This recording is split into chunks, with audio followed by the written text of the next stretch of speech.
Well, the challenges of maintaining growth and revenue are not restricted to Facebook. Twitter made a huge splash when it launched on the stock market recently, but its future revenue and growth are even harder to see.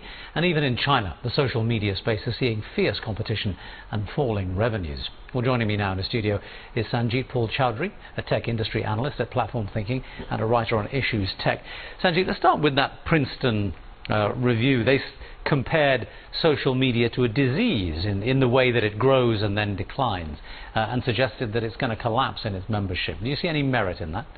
Sure. The Princeton study is interesting because social media, social networks grow like diseases, in the sense that the diseases spread when one person sneezes, another person catches it, similar to how invites work and how invites help to bring this grow a social network. The problem is that diseases do not work beyond that in the way that social networks work, because diseases are a single person experience. You're infected, and you're infected as long as the germ is active in you. You don't care whether others are infected. They don't have an effect on you, whereas in networks it's different. In practical terms, I guess the analogy breaks down at some places, but I mean, the disease in a way is now seems to be turning 180, because the people who caught the disease in the first place are now uncatching it, if you like, because we're hearing about young people just saying, you know what, we're not interested in this anymore. Sure. Well, the thing is that if somebody is already on Facebook, what holds him over there is the network, the power of the parties and the people at the party. And unless you can, the problem with breaking a network is that it just doesn't break off the way an infection leaves you. You have to have a minimum number of users in your network move before the value of using Facebook declines beyond a level where you would yourself want to move as well. But in a world where you've got Twitter, Snapchat, and in China, Weibo and all these things, where the amount of choice and the way in which things are done is becoming more interesting, more engaging, and just more disparate, sure. Theoretically, the piece of the pie available to each one becomes smaller. Well, that's an interesting point, because the way social networking worked in the past is not how it works today, because on the web, Facebook is one place where you do multiple things. You chat with your friends, you publish things, you consume information. On the mobile, you have Snapchat and WhatsApp for communication, you have Twitter for publishing, you have Flipboard for consuming information. So the way competition works, it's different. What works on the web gets unbundled on mobile.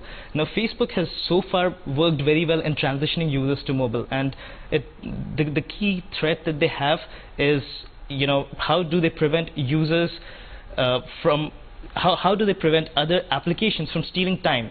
You don't necessarily need to steal users from Facebook. You just need to steal their time, and the less time they spend on Facebook, the fewer ads they click, and that's how it's a threat to the business.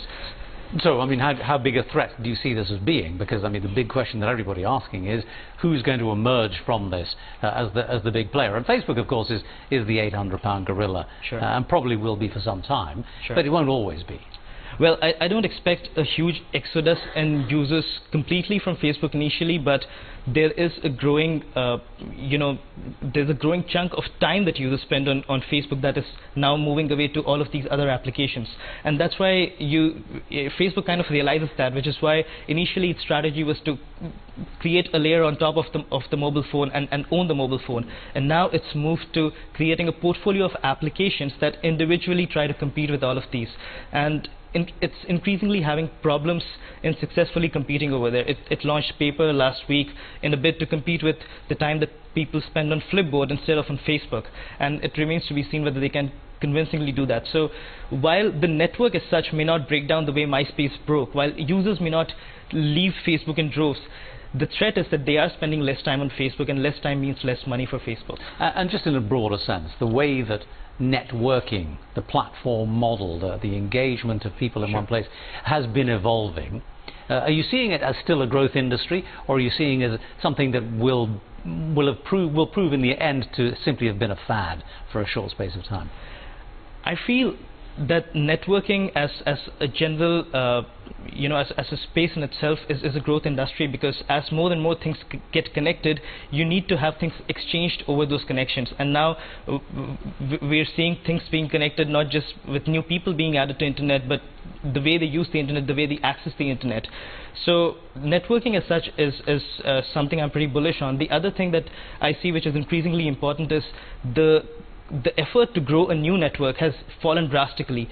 In the past, you had to get users from an existing network, bring them over, and enable them to create their whole network on this new destination.